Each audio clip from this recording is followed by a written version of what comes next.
In today's Leeds news, under-21's tough night, Wober dilemma for Leeds United, possible Cresswell loan and Strand-Larsen bid made.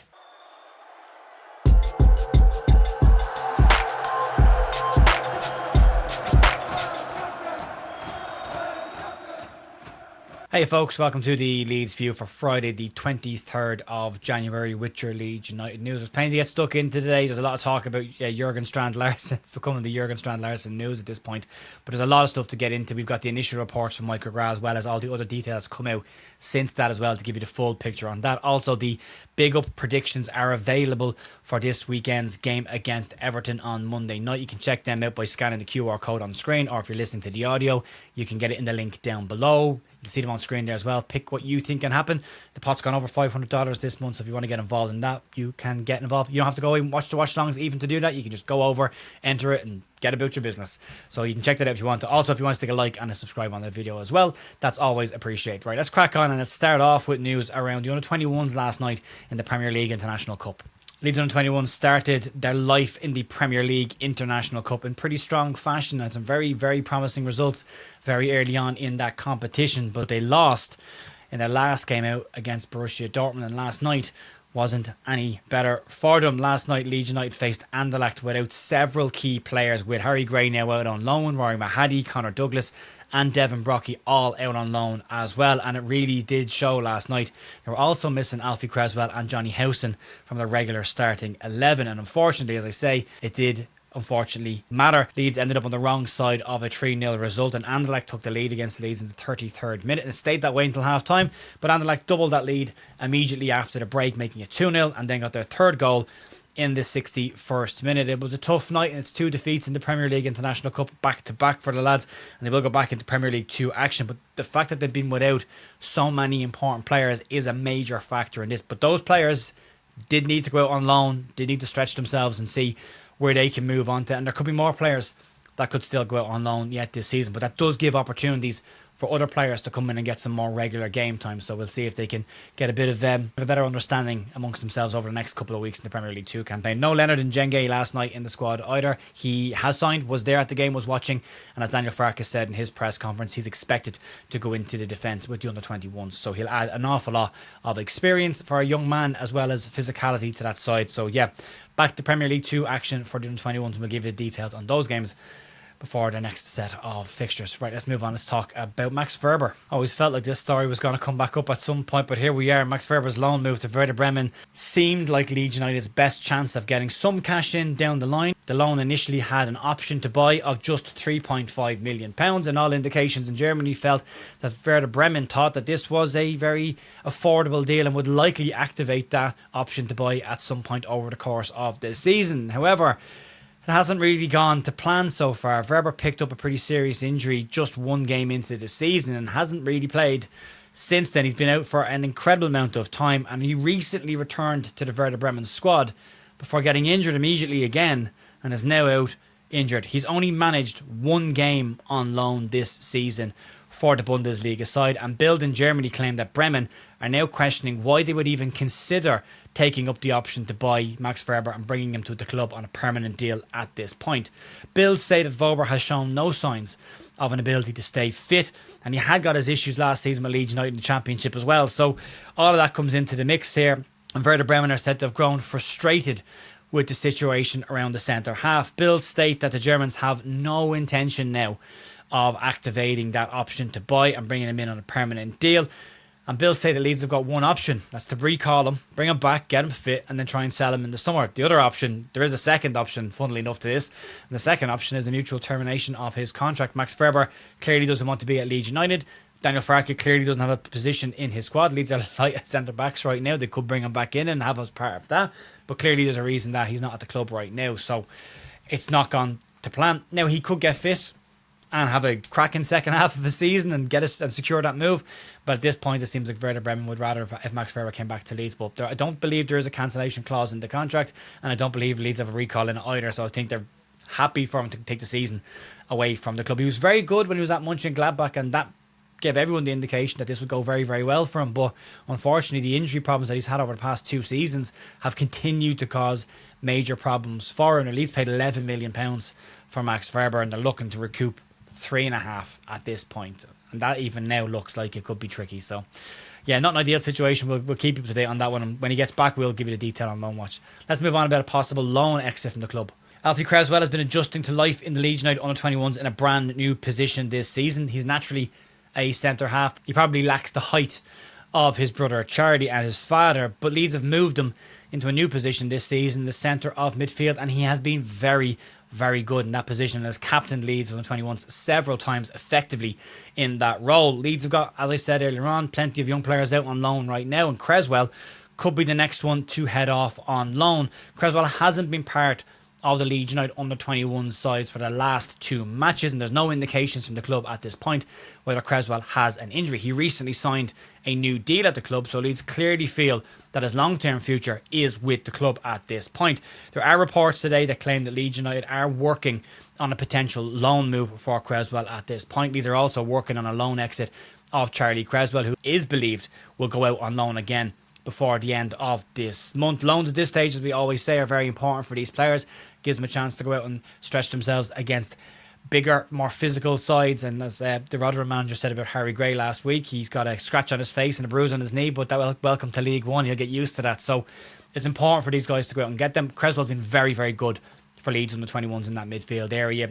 Very much a natural born leader as well. So it would be great if you can get a decent loan at a decent side. You don't want to see him going into the National League. You want to see him going to a League 2 club at the very worst, if possible. So, yeah, an interesting one there as well, and we'll keep an eye on that situation. Let's move on. Let's talk about the Jurgen Strand-Larsen bid that Leeds have put in. This one isn't going away, and it's starting to get a little bit more interesting. And let's talk about Jurgen Strand-Larsen. This morning, Mike McGrath of The Telegraph put out an exclusive story that said that Leeds United had made a formal bid for the Wolverhampton Wanderers striker, Jurgen Strand-Larsen, with talks said to be ongoing between the sides. There's a lot of noise and a lot of rumour going around about this story today, so we've tried to pull all the bits in from every different publication to tell you exactly where it is right now. Graham Smith in the Yorkshire Evening Post has added to Mike McGrath's piece, and he says that Leeds retain interest in signing the player, and club sources say that they remain patient on this situation as there is plenty of competition for the player. But he says Leeds placing a bid at this stage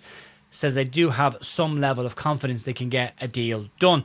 There are other reports today that state that that bid has been rejected, and Graham Smith says the Yorkshire Evening Point understands that Leeds' first bid, an opening bid, was not accepted, but Leeds' interest and pursuit remains active, as well as confirming talks are ongoing, and that has come from Leeds United club sources. Wolves are said to be aware that a sale of the player right now will be far more beneficial to them, even a loan with an obligation to buy at the end of the season. If they get relegated, any interested side in buying the player will likely try and negotiate that fee way down, as they'll be in a position where they will have to sell to balance their books in the summer. Smith says from a Leeds perspective, the PSR situation is one area that could weigh against Leeds, but obviously they feel they can do a deal in this situation or they wouldn't have placed the bid in the first place. Daniel Farke yesterday in his press conference confirmed that Leeds do have one available spot in their 25-man squad, although the conversation around the potential left wing back did come up. Leeds could look for a loan in that situation of number 21, which would fill that position.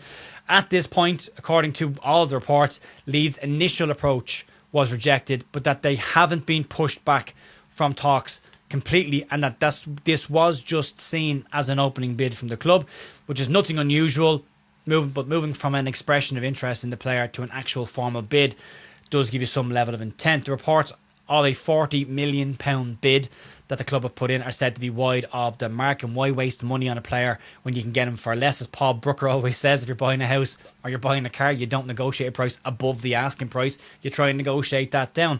Alex Crook from TalkSport today, he says that the believed bid that Leeds put in was said to be £30 million, and that's likely to be structured. Now, there are also reports in Mike McGrath's piece that says that Leeds United and Wolves are said to not be too far away on a valuation of the player, and talks are ongoing at this stage.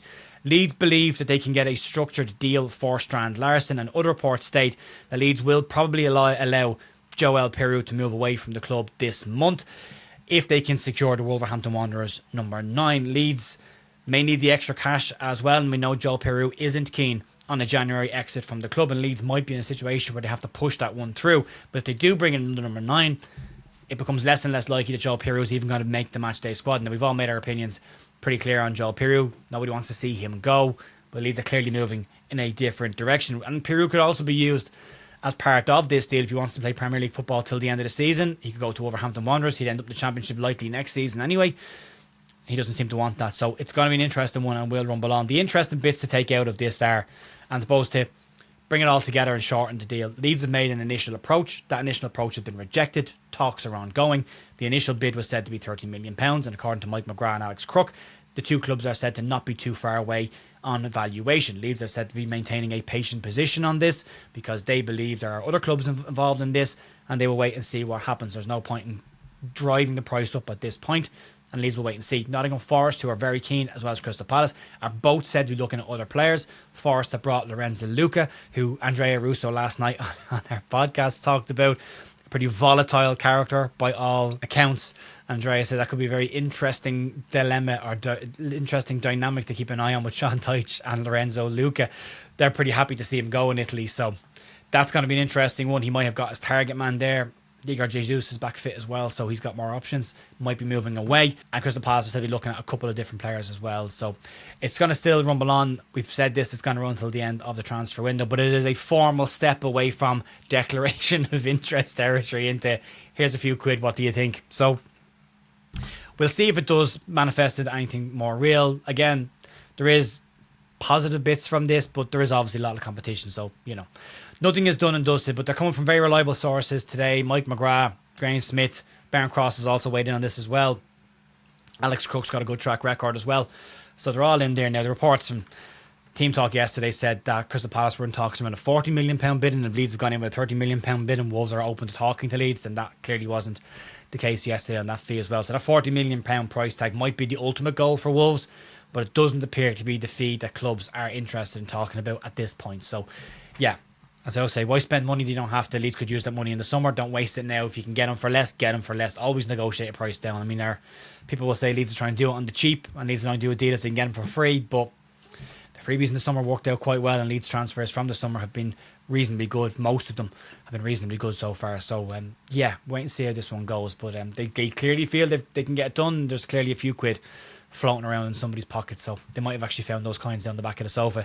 We'll leave it there, folks. You can check out last night's podcast. Myself, Paul Brooker, and Andrea Russo had a little talk about the Strand-Larsen rumour around left wing backs, and as well about Harry Wilson potentially being an option in the summer, as his contract talks have now gone on hold. You can check all that out last night. Outside of that, have a great rest of your day. Back tomorrow morning for news on Saturday. We will have a news video on Saturday.